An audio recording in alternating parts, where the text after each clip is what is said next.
Hello, मैं Rakesh Kumar Meena, assistant professor, government law college Agra. आज हम CRUC में इन्वेस्टिगेशन के बारे में अध्ययन करेंगे। ये देखेंगे पुलिस की अन्वेषण शक्ति क्या होती है। सेक्शन अन्वेषण शक्तियों के संबंध में सेक्शन 155, 156 के बारे में बताया गया है। इसमें सर्वप्रथम ये कि संज्ञेय अपराधों में पुलिस अधिकारी मजिस्ट्रेट के आदेश के बिना अन्वेषण करने की शक्ति रखती है। संज्ञेय अपराधों में पुलिस अधिकारी बिना मजिस्ट्रेट के आदेश के अन्वेषण कर सकता है। संज्ञेय अपराधों में पुलिस अधिकारी बिना वारंट के गिरफ्तार करने की शक्ति भी रखती है। संज्ञेय अपराधों में पुलिस बिना वारंट के गिरफ्तार करने की शक्ति भी रखती है। इसके संबंध सेक्शन 41 के बारे में प्रावधान किया गया है।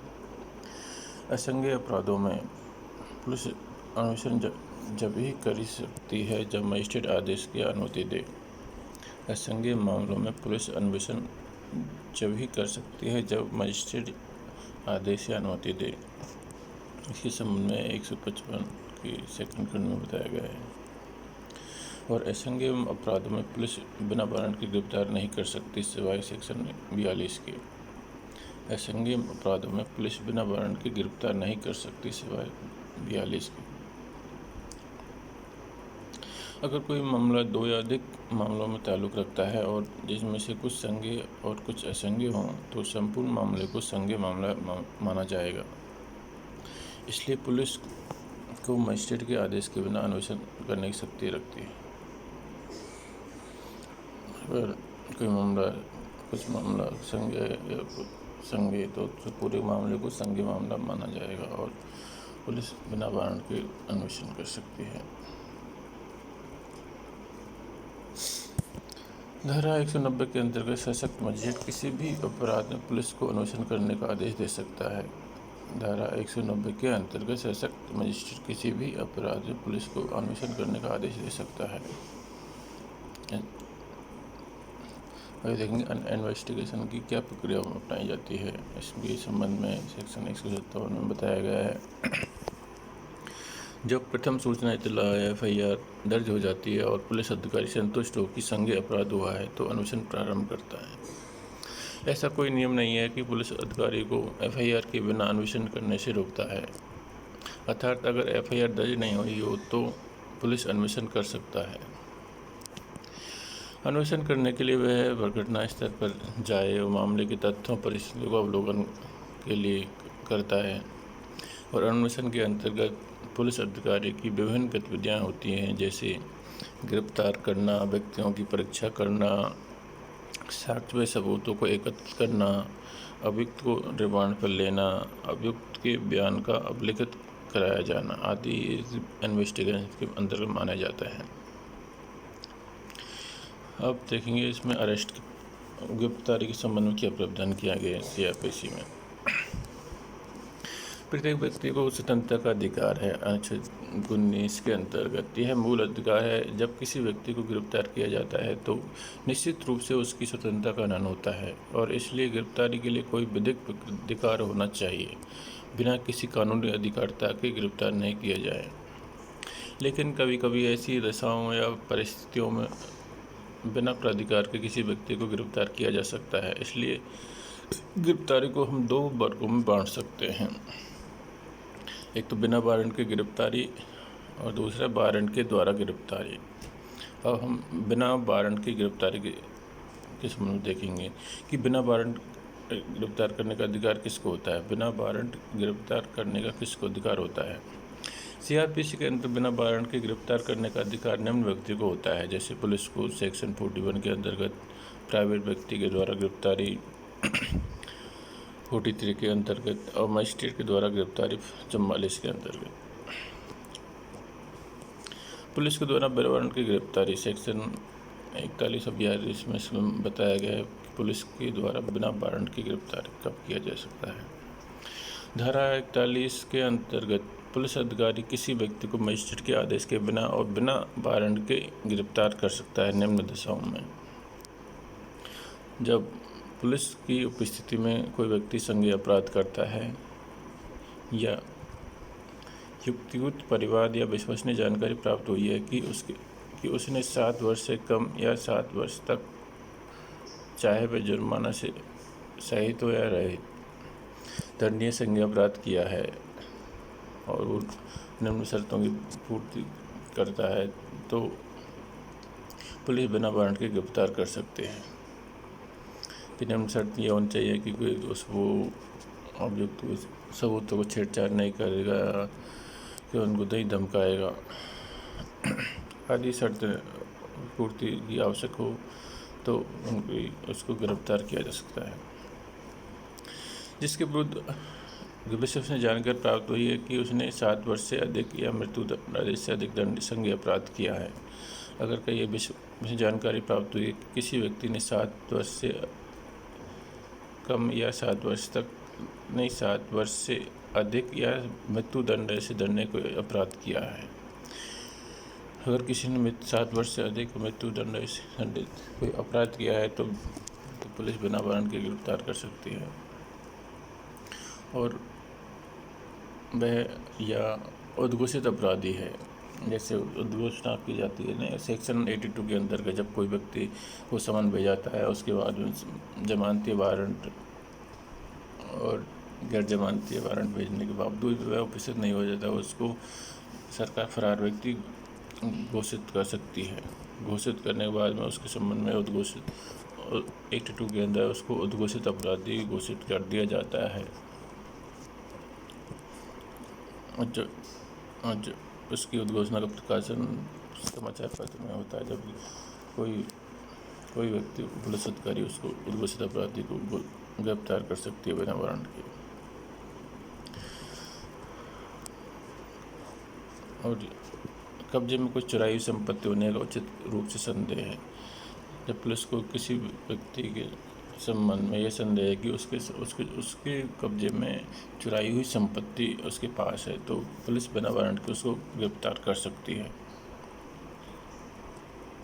पुलिस अधिकारी को अपने कर्तव्यों के पालन में बाधा पहुंचाना या विधिपूर्ण अभिरक्षा के निकल भागने का प्रयत्न करता है।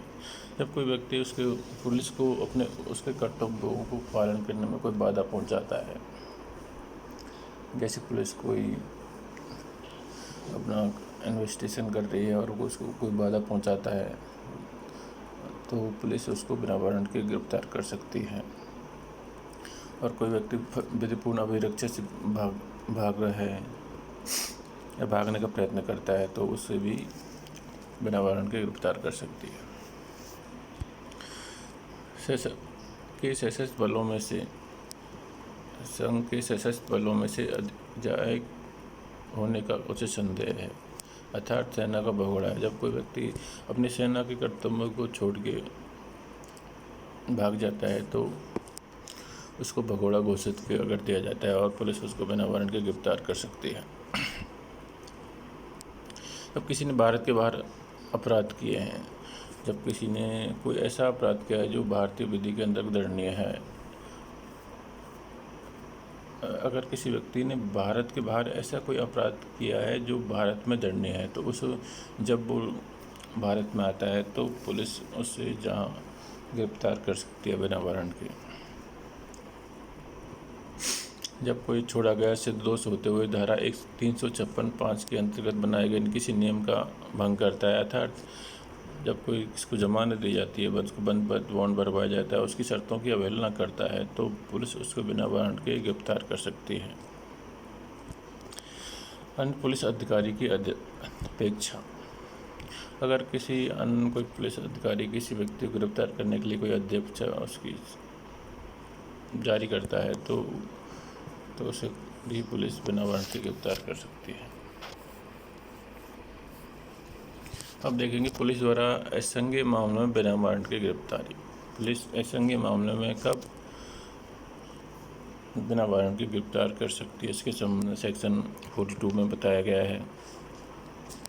असंज्ञेय अपराध के मामलों में पुलिस अधिकारी को बिना वारंट की गिरफ्तार करने की शक्ति नहीं है, लेकिन धारा 42 इसका एक अपवाद है। धारा 42 के अंतर्गत पुलिस अधिकारी के द्वारा असंज्ञेय मामले में बिना वारंट के भी गिरफ्तार किया जा सकता है।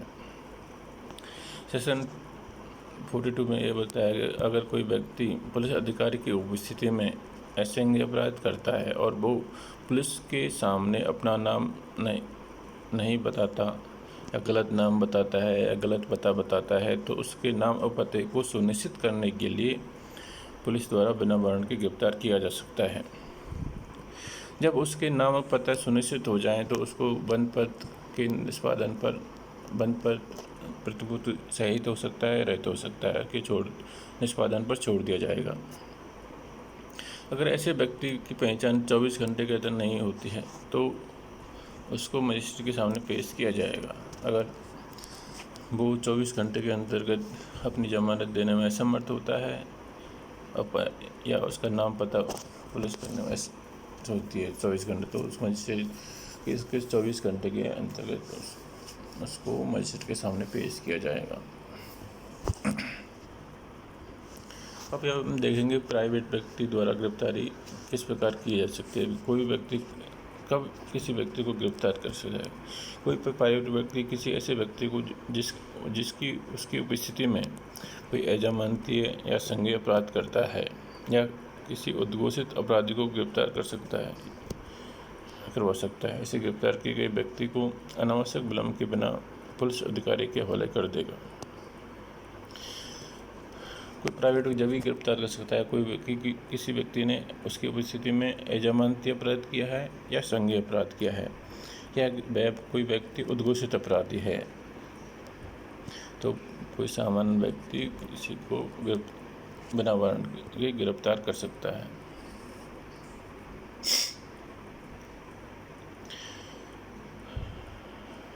जब वो प्राइवेट व्यक्ति उसको गिरफ्तार करता है तो पुलिस अधिकारी को उसमें ऐसे व्यक्ति को पीछे निकटतम पुलिस थाने में ले जाया जाएगा और भिजवाया जाएगा। यदि यह विश्वास करने का कारण है कि ऐसे व्यक्ति धारा 41 के बंदों के अंदर आता है तो पुलिस अधिकारी उसे फिर से गिरफ्तार करेगा।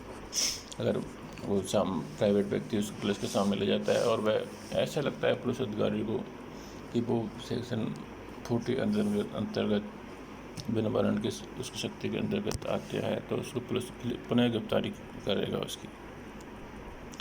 यदि यह विश्वास करने का कारण है कि उसने संज्ञेय अपराध किया है और वह पुलिस अधिकारी की मांग पर अपना नाम पता बताने से इनकार करता है या ऐसा नाम पता बताता है जिसके बारे में अधिकारी को यह विश्वास करने का कारण है कि वह मिथ्या है, तो उसके विषय में धारा 41 के बंदों के अधीन कार्रवाई की जाएगी। लेकिन तो यदि यह विश्वास करने का कोई पर्याप्त कारण नहीं है कि उसने अपराध किया है तो वह तुरंत छोड़ दिया जाएगा। अब मजिस्ट्रेट द्वारा गिरफ्तारी, मजिस्ट्रेट कब गिरफ्तार कर सकता है किसी व्यक्ति को, इसके संबंध में सेक्शन 44 में बताया गया है। जब किसी कार्यपालक या न्यायिक मजिस्ट्रेट की उपस्थिति में उसकी स्थानीय अधिकारिता के अंतर्गत कोई अपराध किया जाता है तब वह अपराधी को स्वयं गिरफ्तार कर सकता है या गिरफ्तार करने के लिए किसी व्यक्ति को आदेश दे सकता है और वह तब जमानत के बारे में इसमें अंतर्विष्ट बंदों के अधीन रहते हुए अपराधी को अभिरक्षा के लिए सुपुर्द कर सकता है। कोई कार्यपालक या न्यायिक मजिस्ट्रेट किसी भी समय अपनी स्थानीय अधिकारिता के भीतर किसी ऐसे व्यक्ति को गिरफ्तार कर सकता है या अपनी उपस्थिति में उसकी गिरफ्तारी का निर्देश दे सकता है जिसकी गिरफ्तारी के लिए वह उस समय उन परिस्थितियों में वारंट जारी करने के लिए सक्षम है। जिस व्यक्ति की गिरफ्तारी करने के लिए न्याय मजिस्ट्रेट वारंट जारी कर सकता है उसको गिरफ्तार करवा सकता है न्यायालय।